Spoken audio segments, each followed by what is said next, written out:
বন্ধুরা, আশা করি তোমরা সবাই ভালো আছো। আজকে তোমাদের যে গল্পটি শোনাবো, নাম সন্ধ্যা মালতী। লেখক ষষ্ঠীপদ চট্টোপাধ্যায়। গল্প পাঠে আমি সাধন ঘোষ। গল্পটি খুব যে একটা বেশি দিনের তা নয়, বছর ৩০ আগের কথা। হুগলি জেলার নিত্যানন্দপুর গ্রামে গেছি আমরা এক বন্ধুর বিয়ের জন্য মেয়ে দেখতে। সময়টা বসন্তকালে, তাই আবহাওয়া বেশ মনোরম। চুচড়ো থেকে বাসের ত্রিবেণী কালীতলা হয়ে কালনার পথে নিত্যানন্দপুর। কুন্তী নদীর সাঁকো ভেঙে সবে বাস চলার উপযোগী একটা সেতু হয়েছে, আর কেশরাম রেয়নকে কেন্দ্র করে হয়েছে নতুন একটি রেল স্টেশন, কুন্তিঘাট। তা সে যাই হোক, মেয়ে তো দেখতে এলাম। মেয়ে দেখতে এসে হলো এক দারুণ অভিজ্ঞতা, আর সেই অভিজ্ঞতা না হলে আজকের এই গল্প লেখাই হতো না। যে বাড়িতে আমরা মেয়ে দেখতে গিয়েছিলাম, সেই বাড়ির মালিকের নাম আমি এতদিনে ভুলে গেছি, তবে মস্ত দালান কোঠা তাদের, মস্ত বড় লোক, প্রচুর জমি জমা আছে। বড় লোকের একমাত্র মেয়ে, সুস্ত্রী, সুন্দরী, রূপবতী, গুণবতী। বিয়ের সময় মেয়েদের জন্য যা যা বলা হয়, এই মেয়ের ব্যাপারেও সেই সব শুনে গিয়েছিলাম। তবে যে কোনো কারণেই হোক, ফটো পাঠায়নি তারা। আমরাও তাই মেয়ে দুপের বর্ণনা শুনেই মেয়ে দেখতে গিয়েছিলাম। তাড়াতাড়ি পৌঁছেছিলাম আমরা। এই বিয়ের ব্যাপারে যিনি ঘটকালি করেছিলেন, সেই বীরু চক্রবর্তী আমাদের খুব আদর যত্ন করে ঘরের ভেতর নিয়ে গিয়ে বসালেন। মেয়ের বাবা, কাকা, জ্যাঠামশাইরা এলেন। বললেন, তোমরা অনেক দূর থেকে এসেছো বাবা, খাওয়া দাওয়া করো, আজকের দিনটা থাকো। আজ শনিবার, মেয়ে দেখাবো না, কাল সকালে দিনের আলোয় মেয়ে দেখবে তোমরা। আমি বললাম, কিন্তু এমন কথা তো ছিল না। আপনাদের সঙ্গে আমাদের কোনো রকম কুটুম্বিতাই হলো না, সেখানে কি করে আমরা রাত্রিবাস করি বলুন? জ্যাঠামশাই বললেন, নাই বা হলো, মানুষ কি মানুষের বাড়িতে আসে না? আজ শনিবার, খরবার, তাই বলছিলাম আমরা গ্রামের মানুষ, মেয়ে আমাদের ঘরের লক্ষ্মী, তাকে কি করে? বন্ধুর হয়ে আমি বললাম, না না, ঠিক আছে ঠিক আছে, কাল সকালেই মেয়ে দেখবো আমরা। এখন মেয়ে দেখে বাড়ি ফিরতেও রাত হয়ে যাবে অনেক। আপাতত আমাদের একটা ঘরের ব্যবস্থা করে দিন তাহলে। মেয়ের বাবা বললেন, সে আমরা সব রকম ব্যবস্থাই করে রেখেছি। এসো, তোমরা ওপরে এসো, ওপরের ঘর থেকে গ্রামের দৃশ্য দেখো, গঙ্গা দেখো, কাছেই গঙ্গা। এই যে কুন্তী নদীর পোল পেরিয়ে এলে তোমরা, ওই নদী লক্ষ্মীবাজারের পাশ দিয়ে গঙ্গায় মিলেছে। আরও একটা নদী আছে এখানে, সেটা মিলেছে কুন্তীতে। এমন মনোরম দৃশ্য আর কোথাও পাবে না।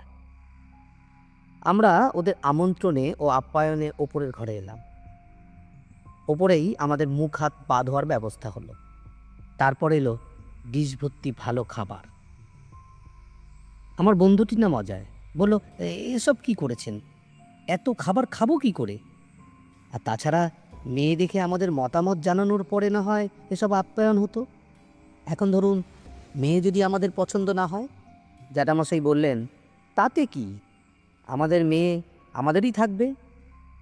এক প্রবীণা মহিলা, ইনি বোধহয় জেঠিমা, বললেন, তবে বাবা এও বলে রাখছি, এ মেয়ে একবার দেখলে আর চোখ ফেরাতে পারবে না, অপছন্দ হওয়ার মতো নয়। যাই হোক, আমরা তো জলযোগ সারলাম। এরপর দু বন্ধুতে ছাদে উঠলাম প্রকৃতির দৃশ্য দেখতে। সঙ্গে ওদের বাড়ির লোকেরাও এলেন। গ্রামের মধ্যস্থলে মস্ত দোতলা বাড়ি। ছাদে উঠে চারিদিকে চোখ মেলে দিতেই প্রকৃতির শ্যামল শোভায় চোখ যেন জুড়িয়ে গেল। কি সুন্দর দৃশ্য চারিদিকে। মনে মনে ভাবলাম, মেয়ে যদি পছন্দ হয় তাহলে বিয়ে হবে। বন্ধু তো শ্বশুর বাড়িতে আসবেই, আমিও মাঝে মাঝে সঙ্গ দেব ওর। কলকাতা এত কাছে, এমন পল্লী দৃশ্য আর কোথায় পাবো? সন্ধে পর্যন্ত আমরা ছাদে ঘুরে সকলের সঙ্গে গল্প গুজব করে দোতলায় আমাদের জন্য নির্দিষ্ট ঘরে নেমে এলাম। এ বাড়িতে ইলেকট্রিক লাইট নেই, তার কারণ এ গ্রামে এখনো বিদ্যুৎই পৌঁছায়নি। তাই লণ্ঠন বাতি জেলে ঘরে আলো করা হলো। আবার এক পোস্ত চা জলখাবার এলো। আমরা জলখাবার ফিরিয়ে দিয়ে শুধু চাই খেলাম। ঘরের বড় বড় খোলা জানালা দিয়ে বসন্তের মৃদু সমীরণ আমাদের গায়ের উপর দিয়ে বয়ে যেতে লাগলো। সারাদিনের পথশ্রমে ক্লান্তি দূর করতে বিছানায় দেহ এলিয়ে চোখ বুজে শুয়ে থাকতে থাকতে একসময় ঘুমিয়ে পড়ল অজয়। আমি আর একা বসে কী করি? ফুটপাতের সস্তা কয়েকটি বই একপাশে রাখা ছিল, সেগুলো নাড়াচাড়া করতে করতেই ঘরের দেয়ালে চিত্র দেখতে লাগলাম। এমন সময় হঠাৎই যা দেখলাম তাতে বিস্ময়ের আর অন্ত রইল না। আমার চোখ দুটো যেন ধন্য হলো তা নয়, বুকের ভেতরটাও কেঁপে উঠল যেন। আমি দেখলাম এক অষ্টাদশী তরুণী আমার দিকে এক পলক তাকিয়ে দ্রুত পায়ে ছাদে উঠে গেল। লণ্ঠনের স্বল্পালোকে তার যে রূপ দেখলাম তাতে অভিভূত হয়ে গেলাম। এই মেয়ে যদি অজয়ের বউ হয় তাহলে ওর চেয়ে ভাগ্যবান এই জগতে আর কেউ হতে পারে না। শুধু তাই নয়, অর্ধেক রাজত্ব সহ রাজকন্যা পাওয়ার মতো ব্যাপার। অর্ধেক রাজত্ব বলছি এই কারণে যে ভদ্রলোকের এক ছেলে এক মেয়ে, কাজেই বিশাল সম্পত্তির ভাগও পাবেই। তার উপরে অমন একটি সোনার প্রতিমা।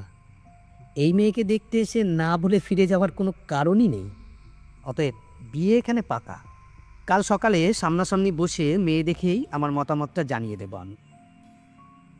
মেয়েটি অনেকক্ষণ উপরে গেছে, কিন্তু নামার আর নাম নেই। এতক্ষণ ছাদে উঠে কি করছে ও? আমি তাই একাকিত্ব কাটাবার জন্য এবং বন্ধুর ভাবি স্ত্রীর সঙ্গে একটু আলাপ করার জন্য নিজেই উপরে উঠলাম। কিন্তু কোথায় কে? কেউ তো নেই ছাদে। আমার কেমন যেন রহস্য মনে হলো ব্যাপারটা। আমি ছাদ থেকে নেমে এলাম। রাত প্রায় 10টা নাগাদ খাওয়ার ডাক করলো আমাদের। সে কি এলাহি ব্যাপার! যেন সত্যিকারের জামাই আদর শুরু হয়ে গেল। এমন আতিথেয়তা আমরা এর আগে কখনো কোথাও পাইনি। যাই হোক, সে রাতটা বেশ আনন্দেই কাটল। পরদিন সকালে চা পর্বের পর মেয়ে দেখার পালা। কিন্তু এ কাকে দেখছি? সেই মেয়ে তো নয়। মেয়েটির গায়ের রং ফর্সা, স্বাস্থ্যও ভালো, মুখশ্রীও মন্দ নয়, তবে অপূর্ব সুন্দরী তাকে কোনো মতেই বলা যায় না। আমরা দেখলাম, দু একটা কথাও বললাম, ভালোই লাগলো। আমাদের মেয়ে দেখা হলে মেয়েটিকে বিদায় নিতে বললাম। মেয়েটি চলে গেলে দু বন্ধুতে ফিসফিস করে আলোচনা করলাম মেয়েটির ব্যাপারে। আমি বললাম, মেয়ের ব্যাপারে ওর বাড়ির লোক কিছু জিজ্ঞেস করলে কি বলবো? অজয় বলল, হ্যাঁ করে দে, এর আগে অনেক মেয়ে দেখেছি, এতটা চোখে ধরেনি। এই মেয়েটি খুব একটা সুন্দরী না হলেও সুলক্ষণা। তাছাড়া এমন শ্বশুরবাড়ি আমি ছাড়ছি না। আমার চোখে তখন সেই মেয়েটির মুখ ভাসছে। কি ওই মেয়ে? এ বাড়িতে অজয়ের বিয়ে হলে আমার তো আসা যাওয়া থাকবেই। তখন না হয় আমি নিজের জন্য একটু চেষ্টা করে দেখব, কেননা মেয়েটাকে আমার খুব ভালো লেগেছে। মেয়ে দেখা শেষ হলে বিদায় নেওয়ার পালা। আসবার সময় আমাদের মতামত আমরা জানিয়ে এলাম। পাকা কথা পেয়ে বাড়িতে যেন উৎসবের বন্যা বয়ে গেল। দিন 15-র মধ্যেই অজয়ের বিয়েটা সম্পন্ন হয়ে গেল। বিয়ের দিন বর নিয়ে যখন এলাম, তখন থেকে আমি একভাবে খুঁজতে লাগলাম সেই মেয়েটিকে। একবার যদি দেখা পাই তো ওর পরিচয় জেনে ওর সঙ্গে আলাপ করে আমার ইচ্ছার কথাটা জানাবো। কিন্তু না, এবাড়ির অসংখ্য লোকজনের মধ্যে তাকে আমি আর দেখতে পেলাম না। ভারাক্রান্ত মন নিয়ে আমি একসময় ছাদে উঠে একটু নির্জনতা খুঁজতে এলাম। এসেই অবাক, দেখি মেয়েটি বিয়ের কোণের মতো সাজগোজ করে খোপায় ফুল গুঁজে ছাদের আলসেটা ধরে ঝুঁকে পড়া একটা চাপা গাছের ঘন পাতার কাছে দাঁড়িয়ে আছে। আমি অনেক আশা নিয়ে ওর দিকে এগিয়ে যেতেই মেয়েটি একবার আমার পা থেকে মাথা পর্যন্ত দেখে নিয়ে দ্রুত পাশ কাটিয়ে চলে গেল। তা যাক, তবে এতক্ষণে ওর দেখা যে পেয়েছি এই ঢের।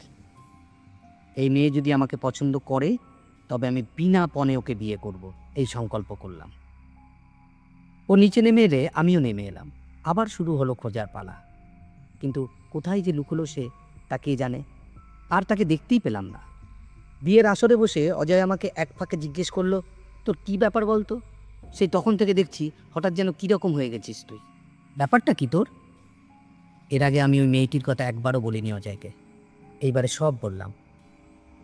অজয় বলল, ব্যস্ত হোস না, আমার বিয়েটা চুকতে দে, তারপর আমিই ঘটকালিটা করে দিচ্ছি তোর। দু বন্ধুতে একই পরিবারে মেয়ে বিয়ে করব, এ তো খুব আনন্দের কথা। দু বন্ধুতে একসঙ্গে শ্বশুরবাড়িতে আসা যাওয়া করব, এর চেয়ে সুখের আর কি আছে বল? আমি বললাম, তুই যদি সত্যি এই যোগাযোগটা করে দিতে পারিস, তাহলে তোর বন্ধুত্বের ঋণ আমি কখনো শোধ করতে পারবো না। অজয়ের কাছ থেকে আশার আলো পেয়ে মনটা ভরে উঠল আমার।